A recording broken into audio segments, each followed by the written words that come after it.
Facebook, we are live. We are live. It is a beautiful Tuesday morning, and we got Dr. Aaron Chapa in studio. Whoa. We're going to kick things on the FM and get things going here. Mm-hmm. Good morning, good morning, good morning. KHEA Radio, 99.5 FM. I am Kurt Casper, and today we are talking to Dr. Aaron Chapa. He's in studio today, and it is a wonderful day to kind of get your questions asked, to get your answers to the health problems that you may be going through right now. So today's a Q&A kind of day. So if you are tuning in on our Facebook channel, you can actually leave a comment below. Go ahead and share this out and tell a friend, hey, Dr. Chapa is answering questions. So we can I guess ask those questions. Yeah, we if sure you drop can. them below. It's real interesting. Like, so throughout the week, people come in often and they ask questions that I hear repetitively, and I think that oftentimes, if they always say in school that there's no such thing as a dumb question, and that oftentimes your question somebody else has as well. And so I just thought that, I would accumulate some of these questions. And, of course, we have live listeners when we do our weekly show, and we want people to be, comfortable in opening that, can of worms. So if you do have, questions that maybe you just are curious about, or you want to know, like, how it affects you, or maybe, quote unquote, your friend, health is a big topic. Your friend. That's right. And at Living Well, we want to be a health and wellness resource for you and your family, because we know that when you have answers, you have a better approach to how to navigate what's coming. People too often in our society have just allowed disease to make manifest in their body, and it's blamed on age, and they accept that. And at our office, we are countering that by saying, no. You can play a part in the preventative effort to live well, be well, and stay well. And at Living Well Clinical Nutrition Center, that's what we're all about, is preventative medicine, which means we prevent disease from making manifest in your body. And that's what our goal is. And when we can enroll you in the understanding of why your body's breaking down, what you can do to slow that process down, because it's happening. Right. But if you can do it in such a way where instead of disease hitting your body, then maybe we prolong that, we outrun that, and that way, whenever you do give up the ghost, cancer can have your body after you've left this earth suit behind. But while we're here on this earth, we want you to be fully vital, fully functional in spirit, mind, and body. And that, we believe, can be done through your choices of food.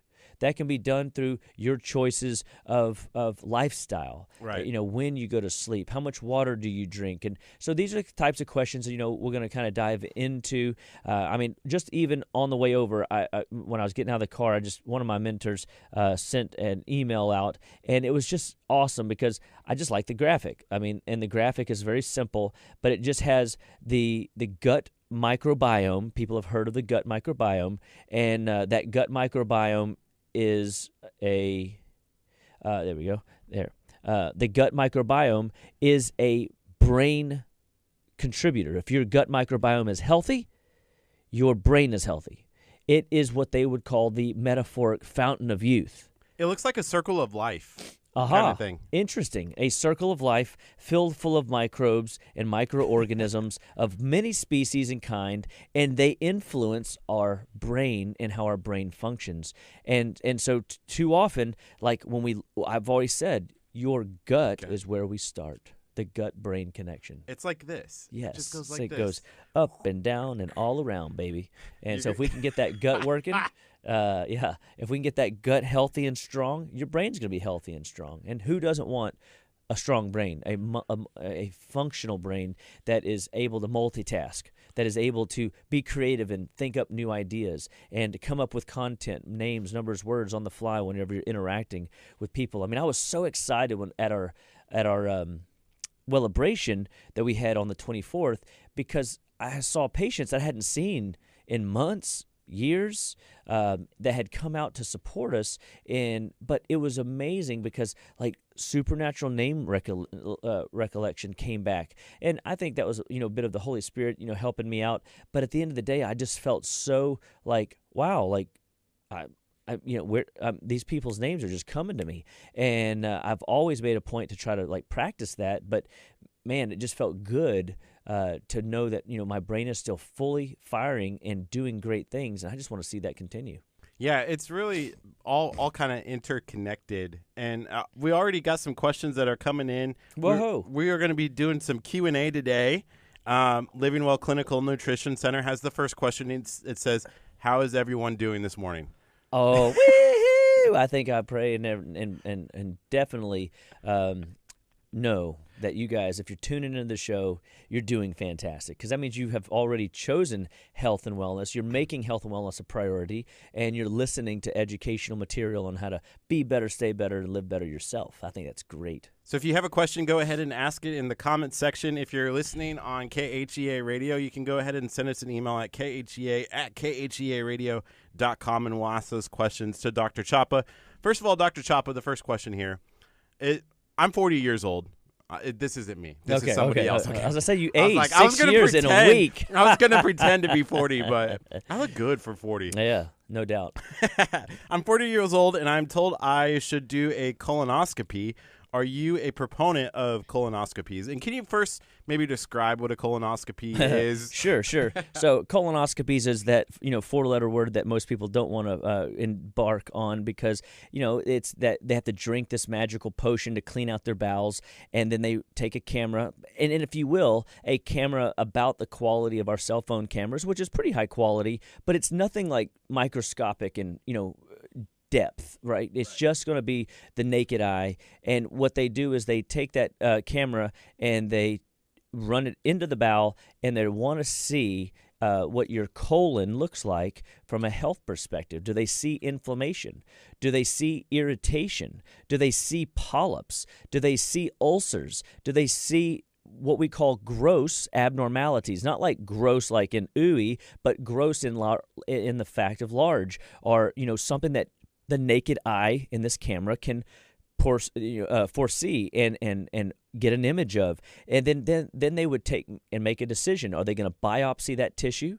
Are they going to nip a polyp off the bowel wall and in hopes to kind of just remove that little guy that was there? And then they say make a determination depending on how healthy or unhealthy they deem your bowels to be after they do their examination, to come back in a year or 2 or 5. And so they would, and then this is the model of what we call prevention, right? But really, if you think about what that is, it's just a screening, and oftentimes I would say that if you are already showing signs in the bowel of polyps, if you're showing signs of ulcerations, if you're showing signs of irritation or inflammation in the bowel, then there was something that premeditated that. Right now, yes, I guess you could eat something that was very irritating yesterday, and you could get some effect, but it isn't going to cause a polyp to spring up overnight. It's not like a mushroom,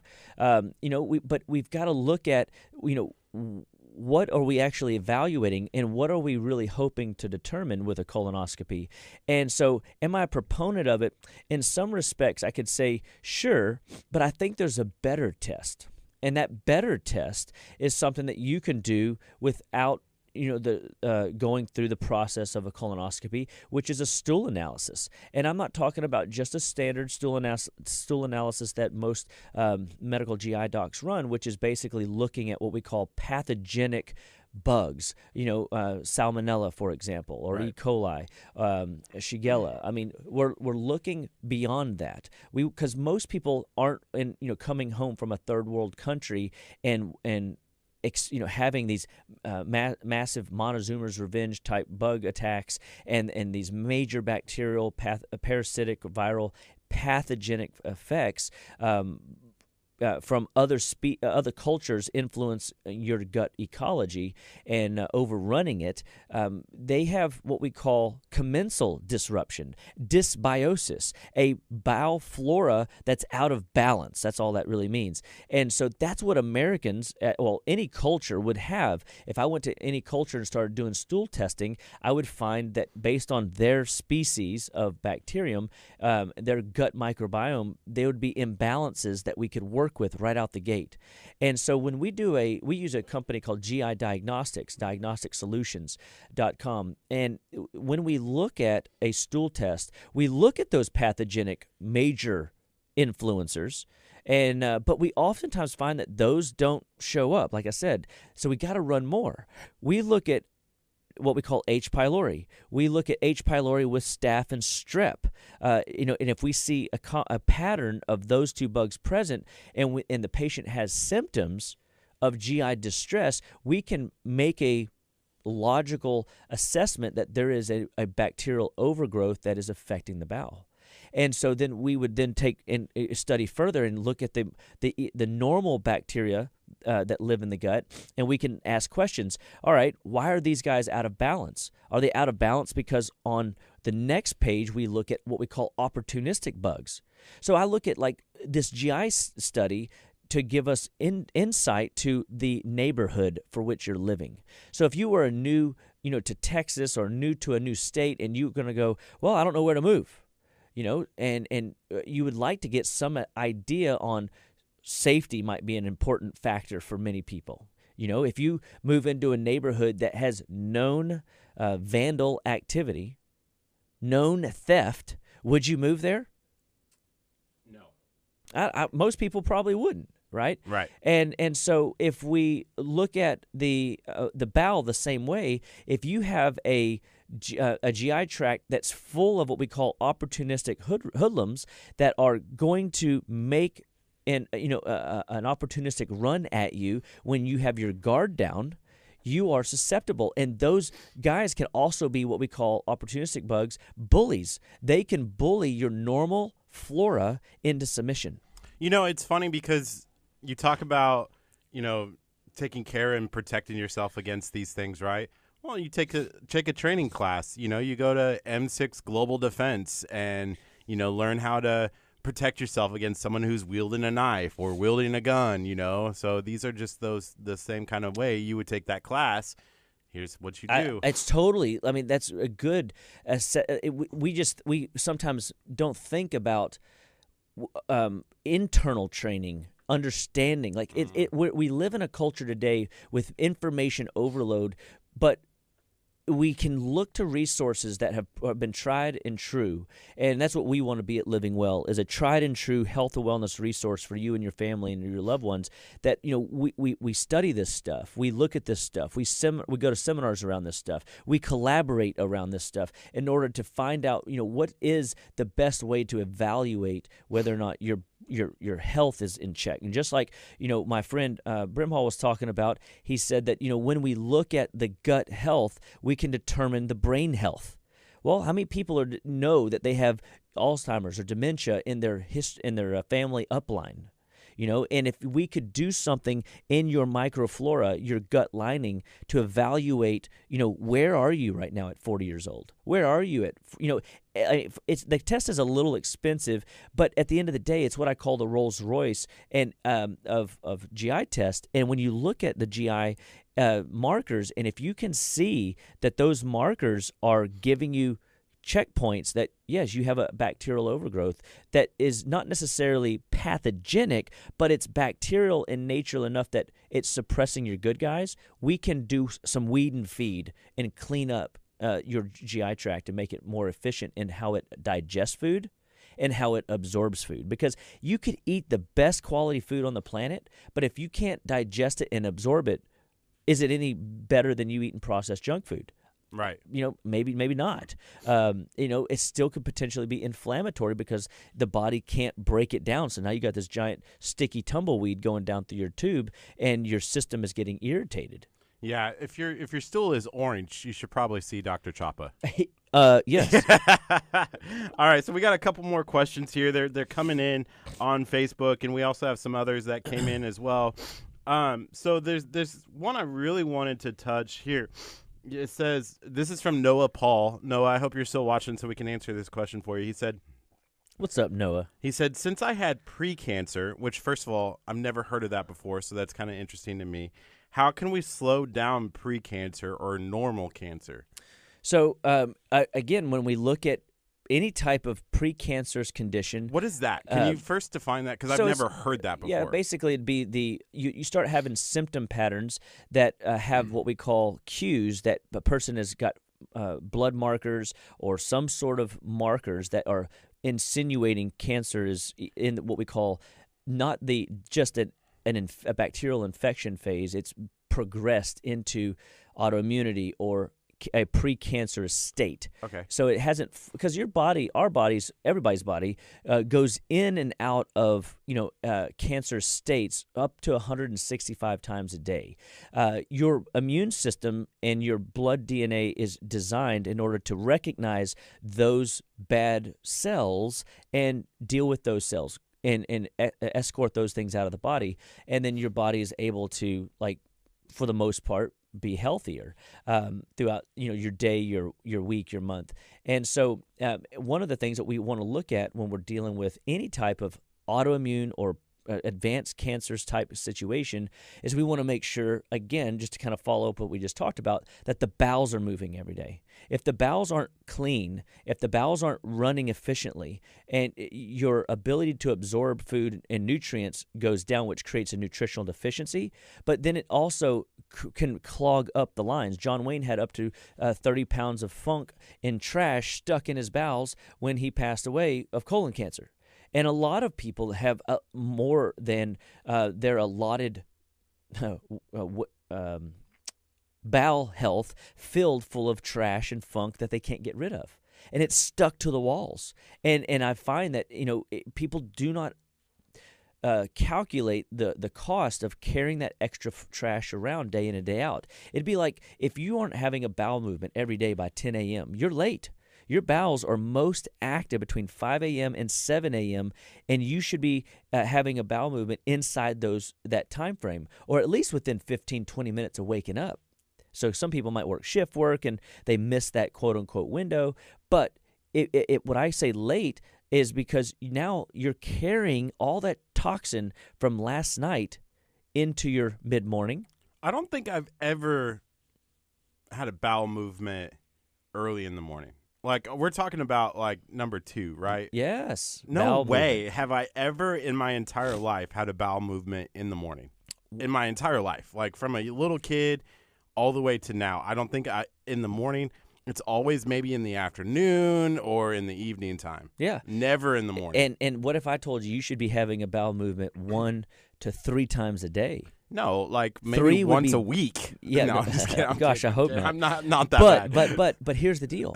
If I remember one of my employees a long time ago, my first practice, I never took the plants outside and gave them a really good watering. And I always wondered why I kind of killed plants and stuff like that. And she was like, dude, like, you can't expect your own body to sit in its own excrement day in and day out and be healthy, right? And I go, well, yeah, that's obvious. She goes, the plant's no different. If it's in one of those little plastic little overflow tubs at the bottom and it's just sucking that trash back up inside, into the dirt soil, it doesn't have good nutrients. You need to take it outside, let it get some sun, let it get some wind, throw some extra, soil in there, some fresh soil in there, and water the heck out of that thing and let it bathe itself and get rid of all the old impurities out of the soil in order to flourish and become ripe, green, and beautiful. And that's exactly the answer Noah's question is. We want to make sure that your bowels are cleaned out. We want to make sure that we address nutritional deficiencies. And so we come in with nutritional deficiency support like vitamins. We use a product called Catalin from Standard Process, Energy Force from Orthomolecular to help give the body these building blocks. We use minerals, trace minerals B12 from Standard Process or Mineral Force from Ortho, great multi-mineral in order to give the body tools in order to remineralize itself. and then essential fatty acids to make sure that the lubrication factor is there. Could be tuna omega oil. I love this stuff from SP, Standard Process, and or the omega 4s from Orthomolecular. So I like using different types of products, different types and blends of minerals in order to hit and encompass this nutritional deficiency that people are rolling around with. But let's talk to real quick. When you say how do you prevent stuff and disease from cropping up, and you're telling me that you haven't had a bowel movement before 10 a.m. ever in your life? Yes. It's rare for me to wake up before 10 a.m. too, so let's be fair about that. That's because you're going to bed at 3 in the morning. This is true. This is true, right? So, yeah, I know you well enough. So, but now, here's the interesting thing. So, if, like I said, if you miss that 5 to 7 window when your bowels are most active, now, that doesn't mean that that's the only time they're active. This is just most active. So, every system in our body has a clock, a circadian rhythm, and it's a 24-hour clock where your heart, for example, from 11 to 1 is most active. That's why most world records have always been broken in athletics in the 11 to 1 hour. And they've proven this across the Olympic Games. During the day or at night? It'd be in the PM when the sun is at its peak. Gotcha. When the sun is at its peak, that is when your heart is most functional. Interesting point. That is the worst time to film video. Why? Because the sun is at the highest, so the light is the worst. Interesting. So it's always best to shoot video in the morning and at night. And it's the worst between 11 and 1 o'clock. Well, there you go. That's crazy. That's pretty awesome. Yeah, no, I like parallels, so that could be one. So, but your bowels are most active between 5 and 7. That is because your liver is coming out of a detox from the night. So gallbladder, 11 to 1, liver 1 to 3, then 3 to 5 is your lungs. This is why your breath smells like in the morning, and then you're supposed to eliminate that big funky excess from detox from the night processing plant, your liver doing its work. And that's why people wake up at night hot, and when these systems aren't running efficiently and your bowels are not moving first thing in the morning, now it's like carrying around a 55-pound kettlebell everywhere you go all day long. And would you, with all the stuff you tote around, would you like to carry around an extra 55-pound kettlebell? No. No, sooner or later you get a little fatigued and tired. Now, sooner or later you'd probably get pretty darn strong, but at the end of the day, that would be pretty exhausting and cumbersome. Well, that's what it's like to not have a bowel movement right out the gate waking up in the morning. So, a couple things you could do is drink water first thing in the morning, a good 15 ounces of water right out the gate waking up, because that'll prime the digestive pump. If you use our wellness salt from Premier Research Labs, it's a Hawaiian and Australian salt blend that has over 86 additional trace elements and trace minerals that can help wake up your digestive tract and rehydrate your cells and prime your blood flow to maximize all factors of the body and push trash and waste through your bowels. Maybe you have a magnesium deficiency, and those muscles could use a little bit of magnesium to create that healthy push. Maybe you have legitimate waste and toxins from all the energy drinks that you drink that are plugging you up and causing or processed food that comes in that's backing your system up. And we need to actually get in there with some fiber and sweep out the waste and the trash. Or maybe we need to come in with some binders, some like big heavy mops, and clean up the waste in the bowel so that the system can dump and get rid of excess. So you should be having a bowel movement morning and afternoon at least. I mean, to tote around, your calories all day long. The average person should be able to get rid of most meals. Can be processed in about 18 hours. And so, just because you had a steak last night doesn't mean that steak came out this morning, even if it smelled like it did. That's just gases. Yeah, yucky. But at the end of the day, that steak might be stuck inside your body, fermenting for 3 days. So we got to get your bowels moving, bro. If the dude don't move, the dude don't groove. I love it. I was gonna finish it, but you didn't let me. I couldn't get in there in time. There was something. I have a personal question, and this is gonna maybe stay on the same subject here a little bit. Sure. I've noticed the last couple of days. So I'm on another weight loss challenge kind of situation. Okay. So I actually have. What's the bet? It's $1,000. Oof. Yeah. Oh. Somehow, I don't know. It gives me motivation to lose like 40 pounds. Oh, I was going to say to lose $1,000. I was like, dang, dude. And also $1,000. It's like, hey, I lose $1,000 and I lose 40 pounds. Got it. It's the worst. But it's all good because I'm also getting myself healthier. But I noticed the other day, I don't usually keep bananas around my house because because I'm a single person, like getting a bunch of bananas, Doesn't make sense. It never lasts. But I did. I got a pack of 8. And I've been trying my best to do 3 bananas a day just so they don't go to waste, which is absolutely insane. But I've noticed one thing, and it's very interesting.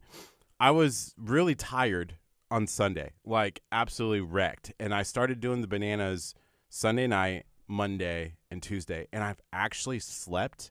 I've slept less than I have before Sunday. And I actually feel more awake. And I want to attribute that to the bananas because that's the only thing that has changed.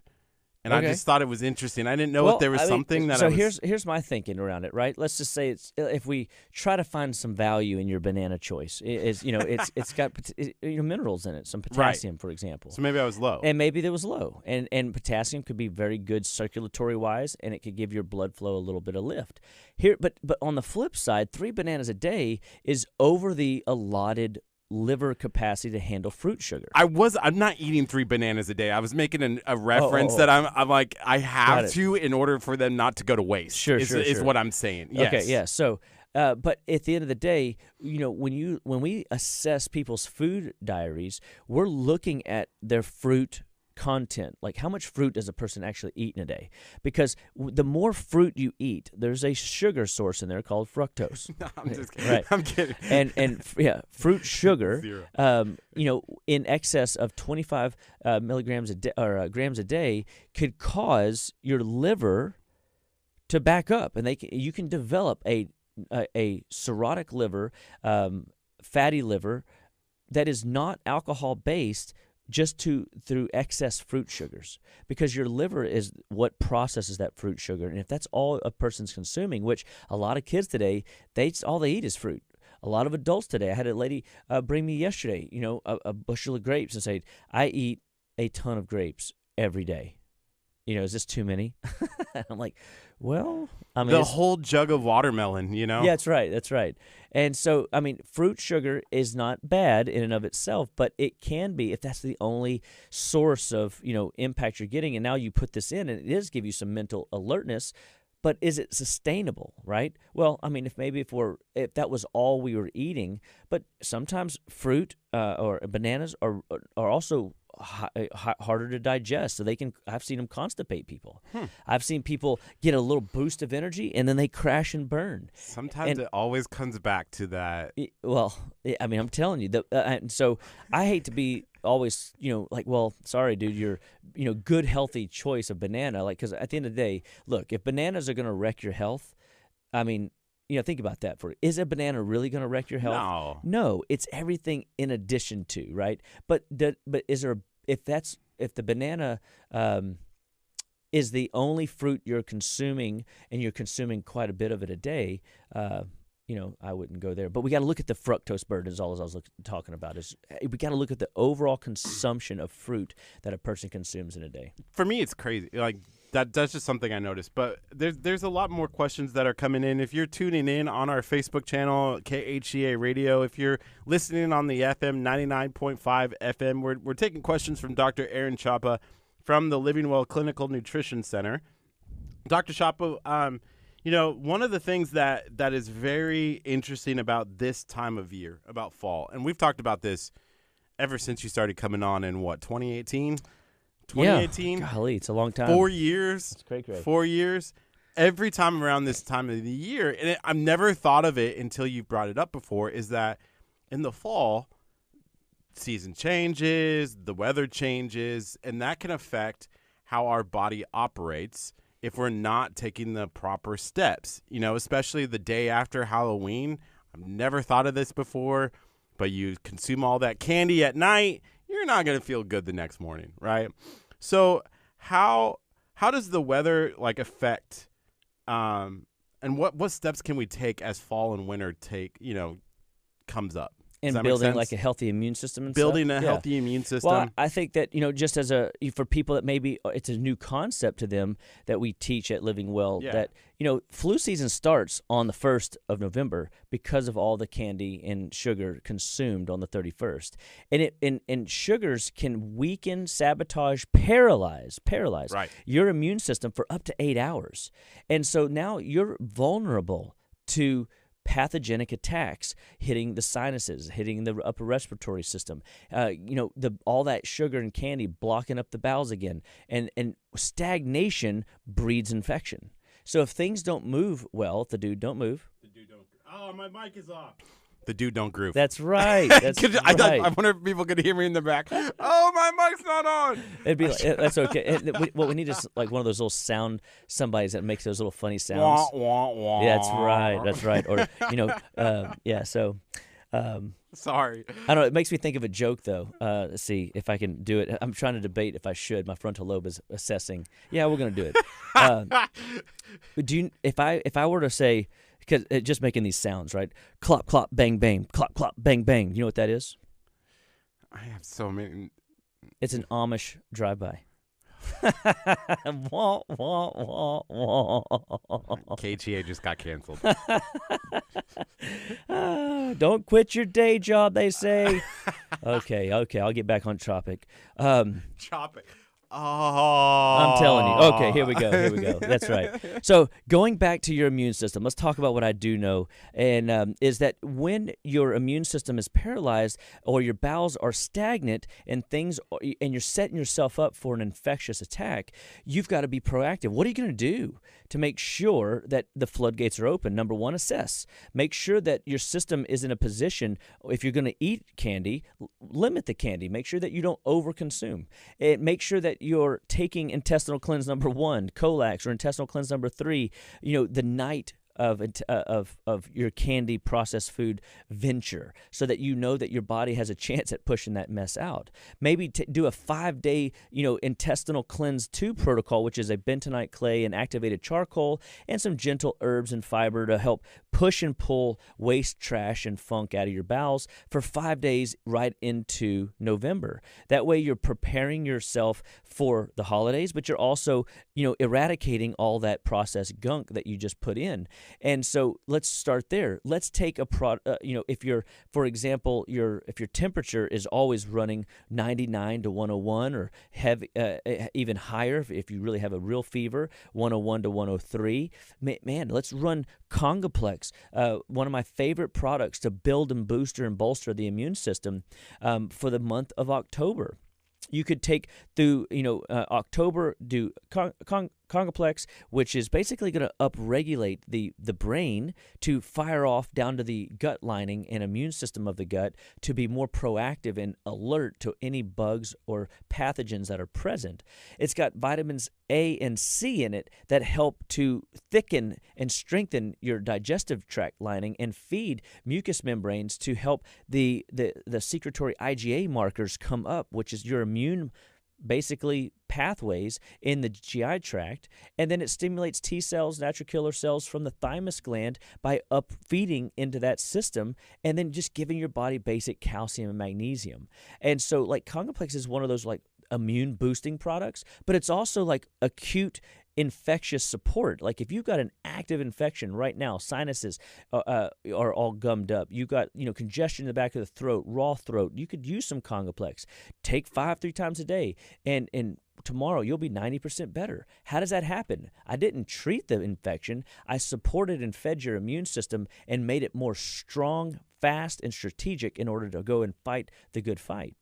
My chest is now tightening up as you talk about it. Isn't that funny how that happens, where it's like... Yes, they call that hypochondriac. Oh. You're a hypochondriac. How's that feel? It's weird. Tell us all about it. No. It's weird. So it's weird. Then you could take, in the month of November, we could do a product called Imuplex. And the Imuplex has a slew of nutrients designed to strengthen your not just your T cells, but your liver's immune system, your spleen's blood cleansing ability, so that your blood is cleaner. The lifeblood has been cleansed as well. Making sure that the lymphatics are draining like they're supposed to. Make sure the bone marrow is getting stimulation so that you're getting active bone marrow white blood cell production. You're getting healthier through stimulating these tissues to clean themselves up and to upregulate, to like, it's almost like running, a test on the system to make sure that all the cobwebs are running or are out, so that when presented with a virus, when presented with bacteria, the body goes, oh, dude, I'm already maintenance and well-oiled machine. I'm ready to rock and roll, and I can clear this very quickly because my body's already done the work in order to maximize its checkpoints to clean. Those are two great ideas. We call those sequential immune upregulations. You could do that in October and November. That's Congoplex and Immuplex. Just two products spread out over the 2 months, and that's an idea. So we just talked about 3 ideas. You could do a bowel cleanse, Congoplex, and Immuplex. That's supplemental. You could be mindful of the amount of sugar you're consuming.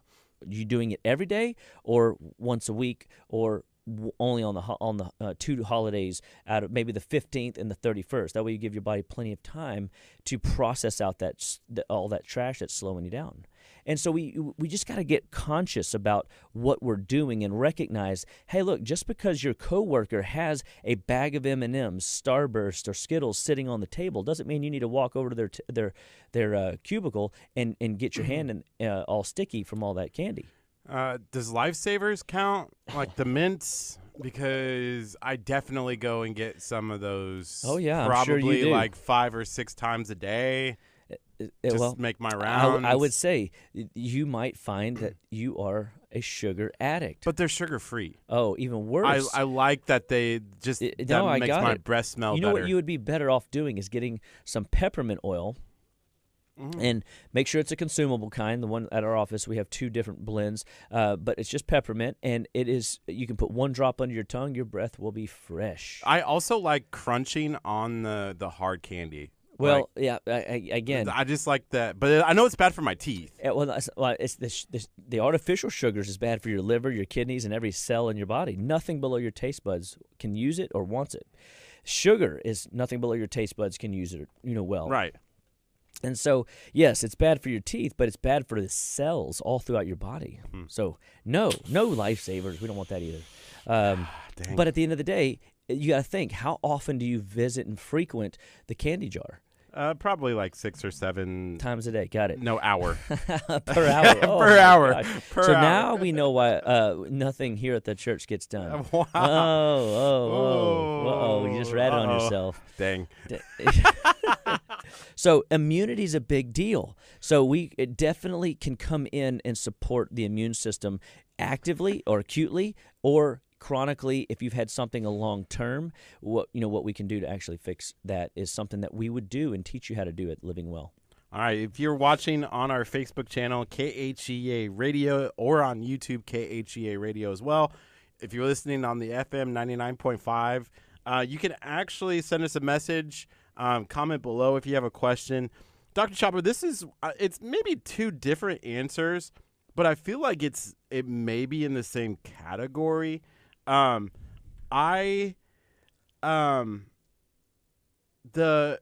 says I have a random pain in my foot that comes and goes. Why? And this other person says my eyelids twitch. Ah, got it. So I think they're kind of in the same category. Am I correct? Well, maybe. I mean, obviously, if you have a random feet pain or foot pain, does it, we always want to try to figure out, does it rotate left and right? Is it only one side? I mean, it could be the shoes. It could, but let's say, that, like they said, it's very random, right? Right. And so when we have randomness, typically to your point, it might be answering the 2 questions is the same. But in this case, I would say, man, if I had a random pain in my foot and I knew I didn't do any weird activity exercise-wise, and it wasn't seeming to go away no matter what kind of mobility I was doing, I would start looking at do I have some toxic buildup? See, when your body can't get rid of waste in the body. It will push it down into the extremities in the hands and the feet in order to keep it away from your vital organs. So at that point, we want to maximize your mineral load. So we want to put more minerals into your body so it can detox more effectively. And then we want to do a little bit of mild, liver decongestant work in order to help mobilize toxins that are hidden in the joints. Because most people that are walking around with joint pain today, aka arthritis, or what I like to call arthrongus. That's right, good memory. Because there's nothing rightus about it, is due to toxins built up in the joints. And when the feet randomly hurt, it could be your body is pulling some of those toxins out. It could be that your body's putting toxins in, and then now you're walking on toxins, and those toxins in the synovial capsules are irritated and irritable, and your foot you need to come do a foot bath. Let's do some detox work. Let's do some liver work. Let's do some lymphatic work. Let's remineralize you. And so we could definitely come in and fix that. The same with the eye twitching. If you have an eye twitch, this actually was asked to me yesterday by a gentleman. He goes, yeah, my left eyelid is just twitching. And I have coworkers telling me they can see it, and I can feel it, and it's aggravating. Like, it doesn't stop me, but it's just kind of like it's just this little flutter, and it won't stop. So it becomes a little bit like, please stop, it's a lack of blood flow to that tissue due to a lack of minerals. So we've got to load that person up on calcium, magnesium, and notoriously, this particular patient, he was like, I said, are you dehydrated? He goes, well, of course, and I said, the typical Kurt answer for that's everything. Right. Of course, I'm dehydrated. I'm not doing anything. So of course. If you're dehydrated, that will lower your mineral concentration from the inside of the cell, and that can create cellular insufficiency and disrupt how the cells communicate, creating eye twitching. It's a mineral problem, but dehydration can cause it. A lack of minerals can cause it. Toxicity can cause it. And so your body is showing that symptom as a check engine light for you to address it. I've even done something as simple as take peppermint oil, not on your eye, not in your eye. I like that feeling when it's on your eye, because then it just, this is me doing it wrong again. So crazy. You just take a finger smear around the orbit, about the full digit of your index finger, or half the digit of the index finger. So forehead around down to the temple, underneath this into the maxillary sinus, and that'll put blood flow into that area, and just driving blood flow in there will stop that eye twitch. I put it here sometimes, and here, the peppermint oils, and that usually helps everything above. That's right. Kind of open up. Because now you're opening up and breathing all that wonderful thing in, and that is, again, using fragrance, like the essential oils, aromatherapy to therapeutically work with the body, but you could also do that with nutrients inside the body. I've even used a product that we use called Thymex, which is basically cytosol thymic tissue. The thymus lives right behind your chest bone, and when you chew that Thymex up, it goes right into the mucomucosa, goes right into your sinus cavities, and it literally will clean up, activate infection-fighting capabilities, and your system will clean up any funk and trash that's stuck in your sinuses. Sweet deal. I love it. We're going to switch topics. We got about 10 more minutes here. So if you have a question, we may have to do this again, just to get to all of these questions. I don't know if we're going to get to them all today. Carla asked this question earlier on the Facebook channel, and we haven't got to it yet, but I'm excited to get to this. If I got the booster shot in my arm and that area itches, not every day, but it itches so bad that I cry. I've done essential oils, I've rubbed on soothing eczema cream, lotion, and I've taken supplements. Is this normal? And I'm sure there's a bunch of people out there who have done this. Sure. So obviously it's not normal, and I mean you should never have itching to the point of tearing, or crying at all. And so if you've done the topical work, if you've done the things that you've said you've done here, essential oils, rub some soothing creams over the area, and supplementation, it could be that you need. That's a kind of a broad supplements, because so many things we could do. But for me, I'd say that is going to be your body storing toxins that it can't get rid of in that tissue where at the site of the booster. And so there's a couple things we would do right out the gate. Number one, we would be heavily working with the lymphatic system to help pull and mobilize that trash out of that area. We want to do foot baths where we can pull trash out of the lymphatic system. We want to do infrared saunas where we can activate, saturate the cellular mitochondria to recognize that that is a foreign body that doesn't belong in that tissue, sweating it out, if you will. And then we would do mud packing. We would actually take a volcanic ash or volcanic mud, basically acts like a binder, but you make a paste and put it topically over the booster area and draw out that trash out of that tissue. And that would be, external ideas that we could do. Then we had come in and I would use a lot of minerals and Spanish black radish, and potentially even liver detoxification to find any excess chemical preservative that is in that booster that is causing that reaction, because it is basically a nerve reaction that is a sign that the nervous system has been poisoned beyond its capability. So we want to help the nervous system be deburdened of the toxin and the poison by detoxification. So that symptom is not normal, but it is common.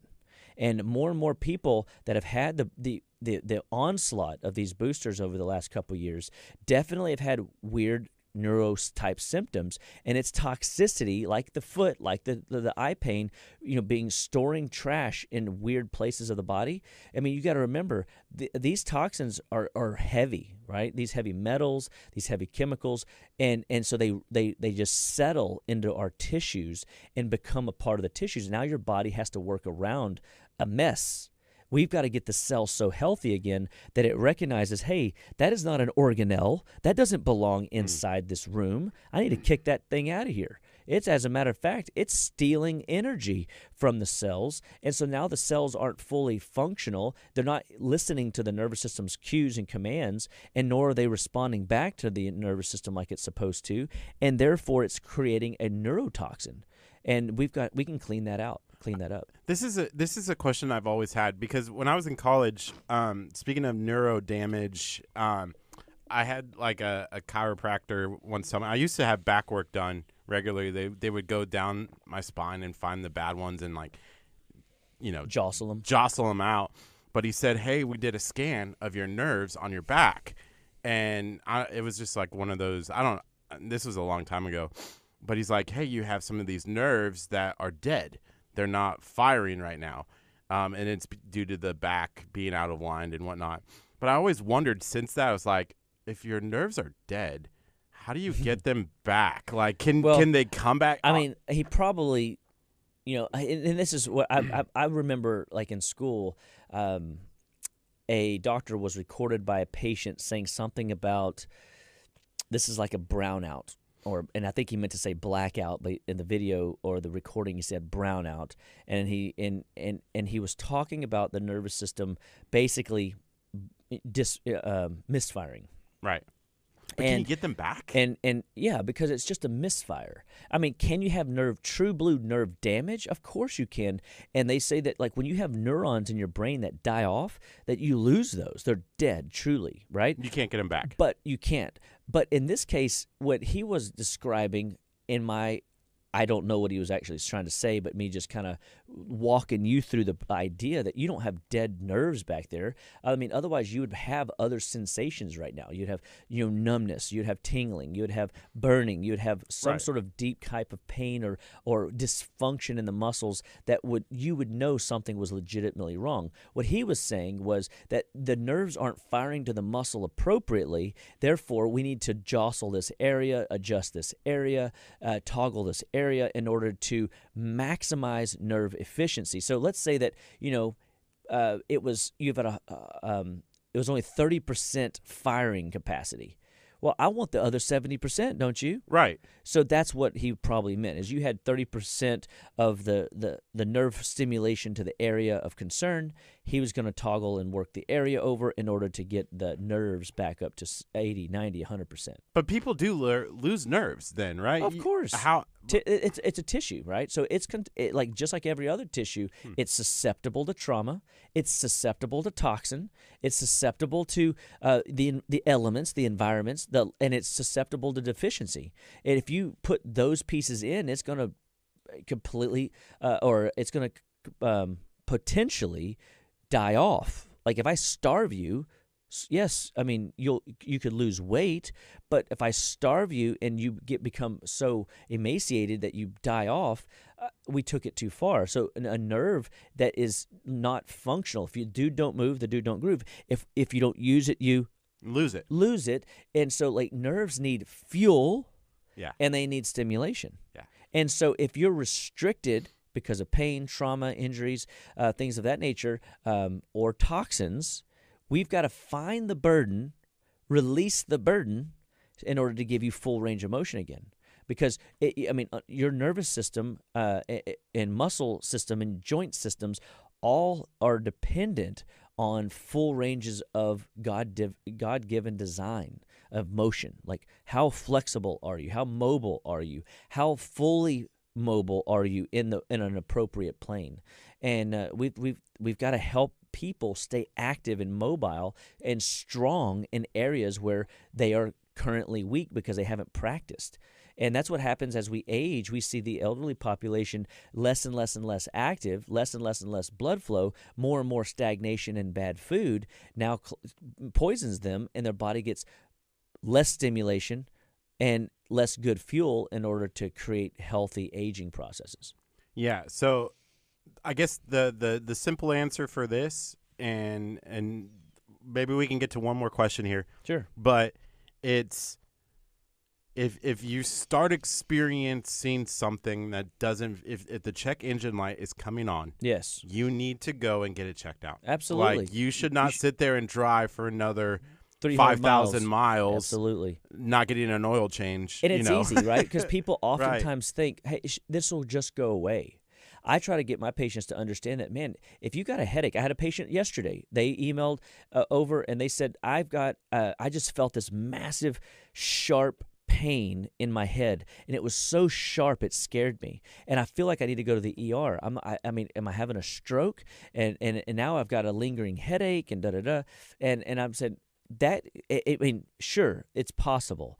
Knowing the patient, and that's the advantage I have to be able to coach people, is I know their case history, I know where they're at. Yes, anything's possible, but not likely.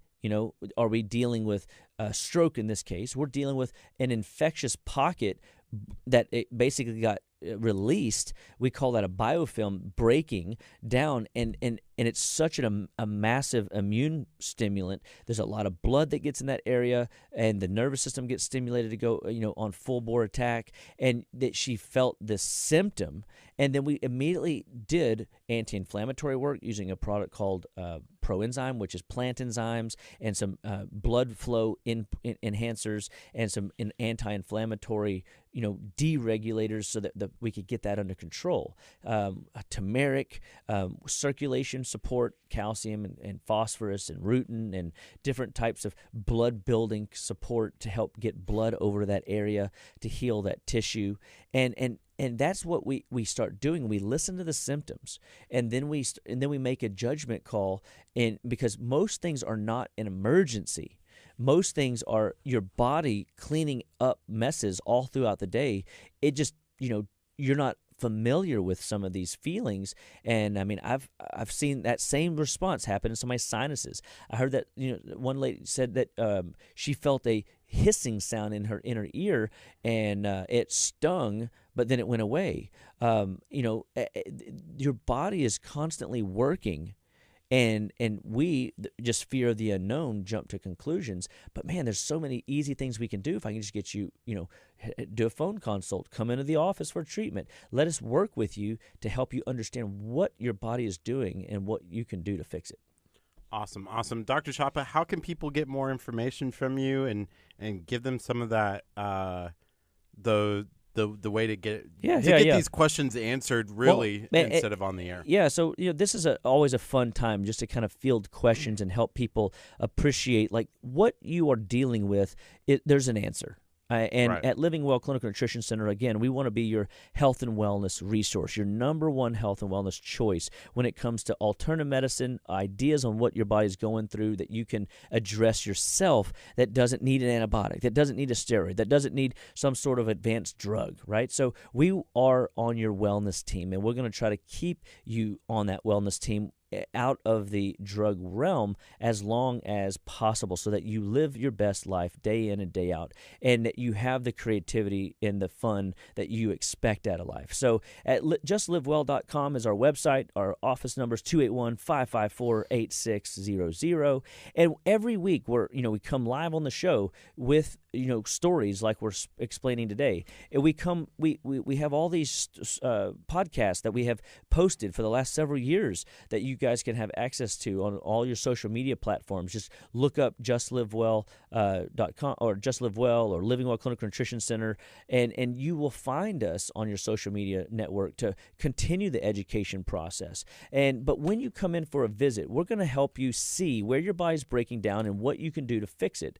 And that gets us excited because we know if we can help you understand what's going on in your body, you won't be as fear of the unknown whenever things happen like we're discussing today. These are oftentimes just check engine lights, symptoms, as you said, Kurt, that your body is giving you and that says, I need to go get this checked out. Right. And at Living Well, we want you to come to us first so that we can make sure that, hey, this is just a deficiency in whatever. This is just an infectious process that we need to clean up and help your body do that. And we will help you understand and see how you can leverage the power of choice in your hand, in your own cabinet, in your own house, without always feeling like you got to be chemically altered with drugs. So at Living Well Clinical Nutrition Center, we are your number one health and wellness resource for drug-free living, and we're so excited that we get to be on your team. So God bless you today. Live well, be well, stay well all the days of your life, and give us a call, 281-554-8600. You're listening to 99.5 FM KHEA Radio. We now go back to our regular programming.